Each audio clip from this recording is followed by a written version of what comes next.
Assalamualaikum warahmatullahi wabarakatuh. Waalaikumsalam warahmatullahi wabarakatuh. A'udzu billahi minasyaitonir rajim. Bismillahirrahmanirrahim. Alhamdulillahirabbil alamin wa bihi nasta'inu ala umurid dunya waddin. Wassalatu wassalamu ala asyrafil anbiya'i wal mursalin wa ala alihi wa sahbihi ajma'in, amma ba'd.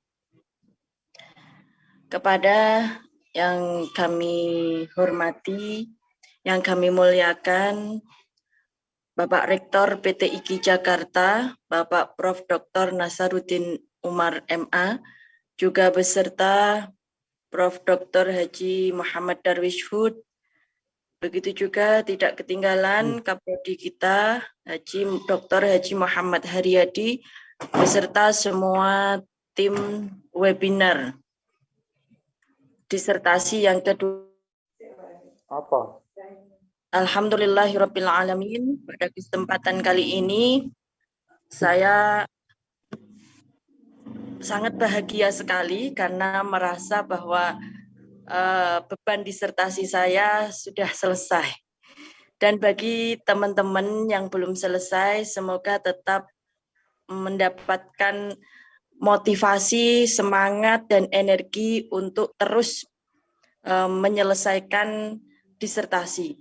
Karena disertasi ini, kalau versi saya, kalau tidak menjadi hantu, maka bisa menjadi Tuhan. Menjadi hantu itu karena seakan-akan disertasi itu membuat kita takut, sehingga kita enggan sekali untuk mendekati disertasi. Karena disertasi itu seperti hantu, maka kita seakan-akan takut jika kita berhadapan dengan disertasi. Tapi juga bisa menjadi Tuhan ketika kita memikirkan disertasi tanpa henti sehingga melupakan segala sesuatunya tanpa kita mengimbangi aktivitas kita dengan disertasi itu. Maka jangan sampai disertasi kita menjadi hantu ataupun Tuhan di dalam diri kita, tetapi mari kita menggunakan pendekatan inklusif supaya kita bisa seimbang dalam mengerjakan disertasi. Tidak menjauh dengan disertasi sehingga tidak dikerjakan atau tidak terlalu fokus dan kemudian melupakan segala sesuatunya sehingga menuhankan disertasi. Nah, alhamdulillah kawan-kawan semua, saya menyelesaikan disertasi ini dengan penuh perjuangan karena di sela-sela mengerjakan disertasi saya harus alhamdulillah beserta hamil dan juga melahirkan, dan masa-masa menyelesaikan disertasi sambil menyusui.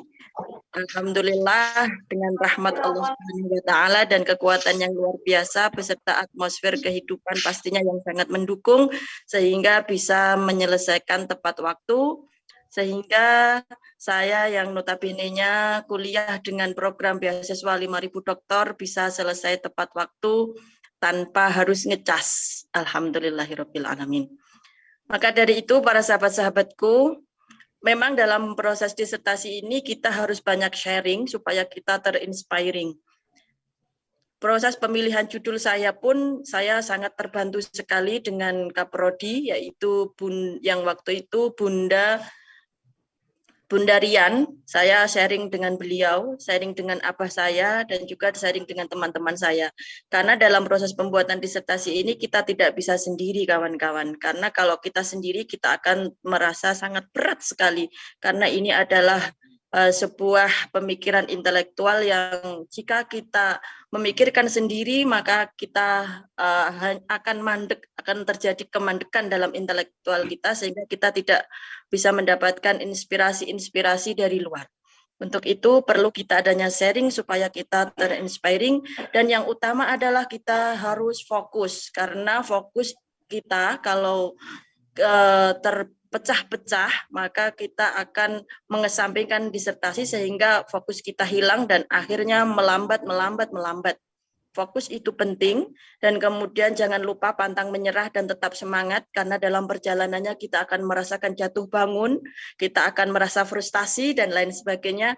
Dan yang paling penting adalah berdoa kepada Allah, karena saat kita terpuruk, saat kita jatuh, saat kita merasa tidak mampu, maka doa itulah yang akan menguatkan kita.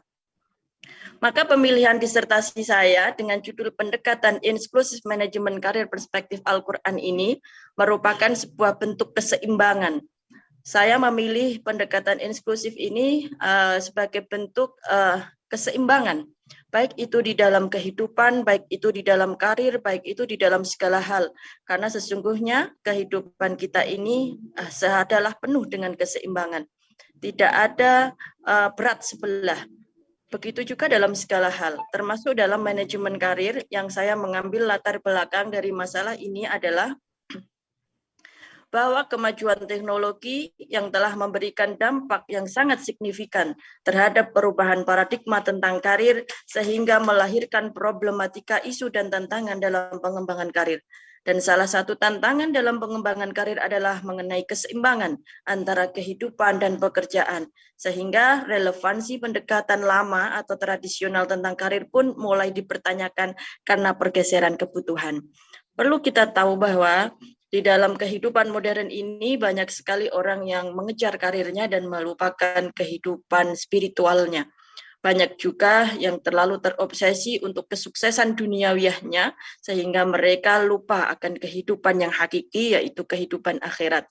Sehingga manajemen karir itu sangat perlu, karena pada umumnya manajemen karir yang telah digagas pada pendekatan lama itu hanya berorientasi pada kesuksesan karir duniawiyah, yaitu kesuksesan karir objektif yang dianggap sebagai kesuksesan yang diukur oleh harta benda, jabatan, pangkat, dan lain sebagainya secara objektif. Tetapi sesungguhnya di dalam kesuksesan itu terbagi dua, yaitu kesuksesan subjektif dan kesuksesan objektif. Kesuksesan subjektif itu memuat kepuasan di dalam diri kita, yaitu kebahagiaan yang ada di dalam diri kita, sehingga kesuksesan subjektif ini akan mengukur pada individu masing-masing, bukan mengukur kepada lingkungan kita atau anggapan dari orang lain. Sehingga antara kesuksesan subjektif dan kesuksesan objektif ini bisa kita sinkronkan dengan adanya pendekatan inklusif, sehingga menjadikan sebuah keseimbangan, baik itu antara dunia dan akhirat, antara kepadatan pekerjaan dengan kehidupan atau kepuasan, kebahagiaan kita. Di sini saya lebih menunjuk pada pengembangan karir protein. Karir protein itu adalah karir yang dilakukan oleh setiap individu. Karir protein ini fokusnya adalah pada individu, bukan pada sebuah organisasi. Sehingga pengembangan karir itu ada di tangan pribadi masing-masing. Akan tetapi seringkali terdapat sistem yang tidak adil yang menghalangi karir sebagian orang untuk berkembang.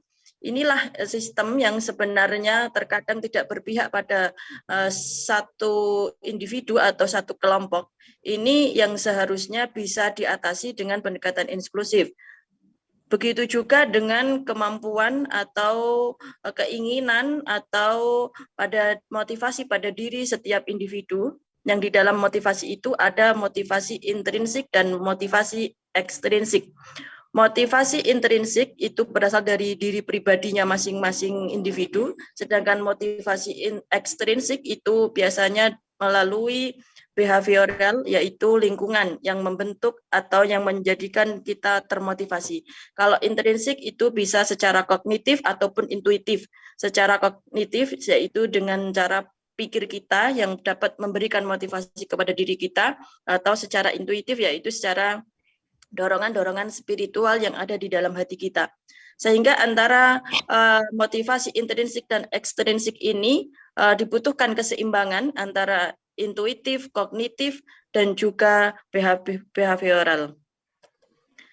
Adapun di dalam disertasi saya mengenai pendekatan inklusif manajemen karir perspektif Al-Quran, memiliki kesimpulan umum bahwa Penelitian ini menyimpulkan pendekatan inklusif manajemen karir perspektif Al-Quran adalah sebuah gagasan kemanusiaan dalam manajemen karir yang berpedoman pada ajaran-ajaran agama Islam sebagai hasil dari konsep humanisme teosentris dalam rangka upaya menyatukan nilai-nilai agama dan kemanusiaan. Kemudian penelitian ini memberikan pengetahuan mengenai nilai-nilai pendekatan inklusif manajemen karir perspektif Al-Quran sebagai integrasi antara pemahaman mengenai nilai-nilai teori motivasi menurut psikologi sufistik yang berbasis teosentris dengan pemahaman mengenai teori motivasi menurut psikologi humanistik yang berbasis humanisme dalam relevansinya terhadap manajemen Belum karir. ketemu saya. Yang akhirnya membentuk model manajemen karir berbasis humanisme teosentris. Manajemen karir ini yang dalam perspektif Al-Quran akan mendapatkan 3 langkah, yaitu eksplorasi karir di dalam surat Al-Hasyr ayat 18, kemudian goal setting and strategy development di dalam surat As-Saffat ayat 4, dan juga career appraisal di dalam surat At-Taubah ayat 105. Ini adalah langkah-langkah manajemen karir yang terbagi menjadi 3 langkah yang di dalamnya saya mengambil wakil-wakil atau yang mewakili dari ayat-ayat Al-Quran dalam merumuskan pendekatan inklusif manajemen karir. Adapun nilai-nilai yang mendasari dari pendekatan inklusif manajemen karir yaitu berdasar pada nilai-nilai etis utama, nilai spiritual, sholihul lillah, kemudian nilai sosial, sholihul linnas, kemudian ada nilai personal, sholihul linafsi, dan tidak lupa saya memberikan nilai ekologis atau sholih lil bi'ah, sehingga manajemen karir, pendekatan inklusif manajemen karir itu terbentuk atas kesalehan yang 4 tersebut. Ini nilai-nilai etis utamanya. Adapun kemudian pendekatan inklusif manajemen karir perspektif Al-Quran, di dalamnya kita mengambil ayat-ayat Al-Quran yang di situ terdapat isyarat Al-Quran terhadap nilai-nilai pendekatan inklusif manajemen karir yang diwakili oleh surat Al-Asr ayat 3. Yaitu yang pertama, ini surat Al-Asr ayat 3, wal asri innal insana lafi husrin illa illal ladzina amanu wa amilus sholihati wa tawashaw bil haqqi wa tawashaw bis sabr. Mohon maaf tadi lupa untuk membaca ta'awud. Jadi isyarat Al-Quran dalam nilai-nilai pendekatan inklusif manajemen karir dalam surat Al-Asr ayat 3 ini, yang pertama mengenalkan unsur ketuhanan pada self-efficacy melalui iman sebagai bentuk career exploration. Kemudian yang kedua, menekankan dimensi ibadah pada etos kerja melalui amal soleh sebagai bentuk goal setting and strategy development. Kemudian yang ketiga yaitu menunjukkan kerjasama dalam mencapai kesuksesan karir melalui watawasyaw bil haqqi watawasyaw bis sabr sebagai bentuk career appraisal.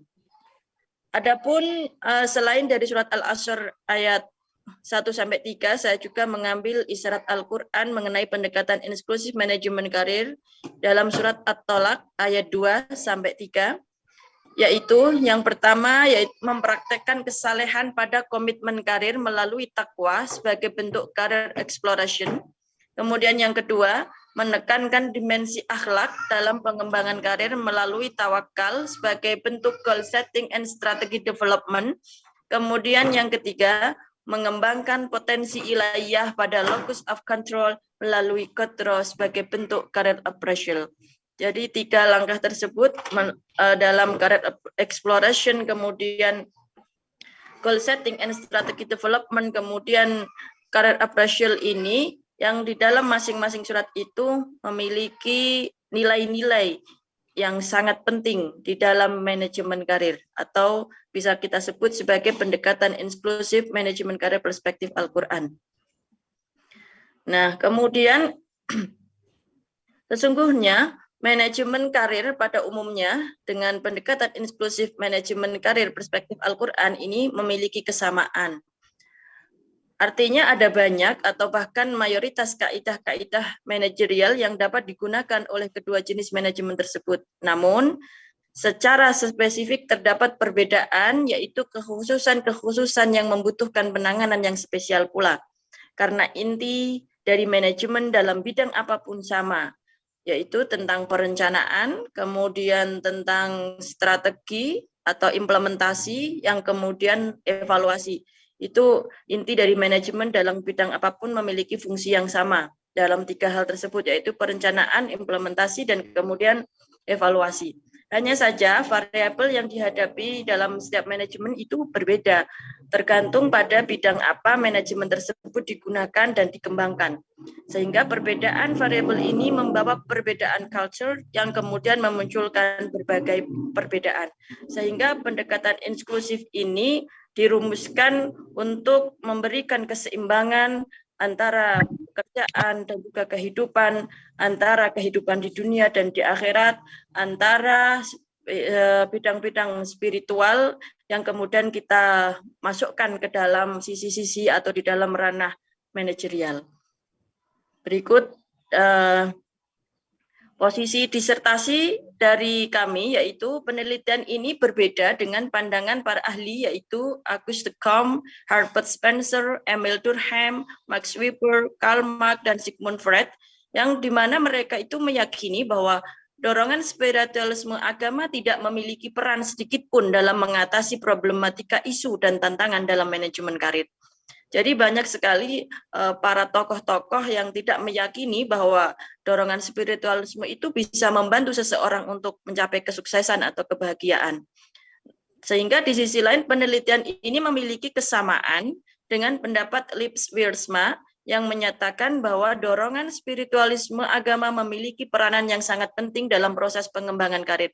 Bahkan Lips Wiersma juga mengatakan bahwa dorongan spiritualisme agama ini bisa sangat membantu seseorang dalam meraih kesejahteraan, baik itu di dunia maupun dalam bidang-bidang spiritualismenya.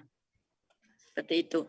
Adapun metode penelitian yang digunakan dalam disertasi saya yaitu menggunakan penelitian kualitatif, tentunya menggunakan metode tafsir tematik ayat Al-Quran dengan sumber data primernya melalui ayat-ayat Al-Quran, dan kemudian melalui penelusuran langsung terhadap ayat-ayat yang terkait dengan pembahasan, dan data sekunder diperoleh dari bahan-bahan pustaka, yang mungkin kalau bahan pustaka saya dengan keterbatasan saya sangat sedikit, berbeda dengan Pak Dr. Eko Sudarmanto dengan referensi yang sangat banyak, bahkan sampai mendapatkan rekor muri, subhanallah, mohon barokahnya, sehingga bisa menularkan kepada saya untuk lebih banyak membaca jurnal, buku, dan lain sebagainya.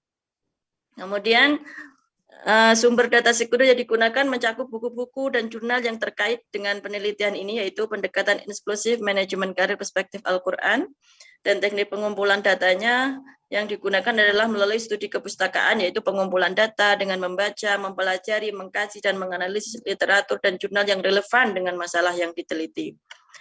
Jadi alhamdulillah sebagai motivasi para sahabat-sahabat semua, kita sekarang sudah ada di zaman teknologi yang begitu canggih. Kita dapat mengakses begitu banyak literatur-literatur hanya dari suatu tempat. Kita tidak perlu kemana-mana, kita bisa mengakses jurnal-jurnal, kita bisa mengakses buku-buku PDF. Akan tetapi yang perlu kita waspadai dan kita perlu pertanggungjawabkan adalah studi program doktoral itu, kalau Pak Dr. Muhammad Haryadi berkata bahwa kita harus benar-benar jeli dan teliti untuk mengambil sebuah referensi, harus langsung pada sumber aslinya, seperti itu. Nah, jadi sekian dari kami, semoga kesuksesan ada pada kita semua, termasuk kelancaran dan keberkahan pada sahabat-sahabat semua. Terima kasih.